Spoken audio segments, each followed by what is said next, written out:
Infighting rocks ZANU-PF in Manicaland. Zvaimbotaurwa nevanhu panguva ine zvakunyatsoukama up true. Chokwadi changobuda pachena. Hachimbodi kuti vanhu vade kutsanangura kana kuita sei. ZANU-PF bato riya raparara. Vari kuzama zvavo kuda kuisa mapatches vachizama kuda kureunita, but mafactions avamo anyatsoratidza kuti aiwa zvinhu zvava out of hand. Hameno vakwanisa kuzvimanage. Sasa bina mashoko ari kubuda panapa kuManicaland kunzi kwatova nemwe chaos. Ndotobva subscribe like out of the bell icon.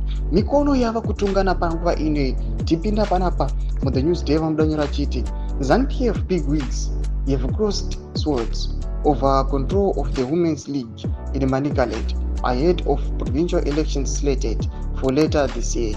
Newsday has letters written by Politburo member Patrick Chinamasa at Mabel Chinomona, where the two accuse each other of imposing their preferred candidates to chair the Provincial Women's League.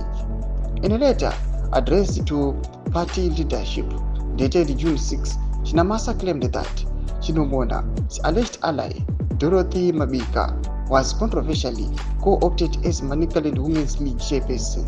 In response, Chinomona accused Chinamasa of meddling in women's affairs in the party. Ndo mashoko ari kuonekwa kunzi aiwa vakuru aiwa veZANU-PF panguva ino vanoratidza kuti zvinhu hazvisi kufamba, vanoratidza kuti kune kutungana kwakanyanyisa, vari kurwa panguva ino. Kuno kunzi vana Chinomona nana Chinamasa panguva ino vanoika vachida kuzama kuisa vanhu vaanoda nekuita sei, but panguva ino kuri kuonekwa kunzi they are now clashing. Hameno kuti zvichapera mushe here.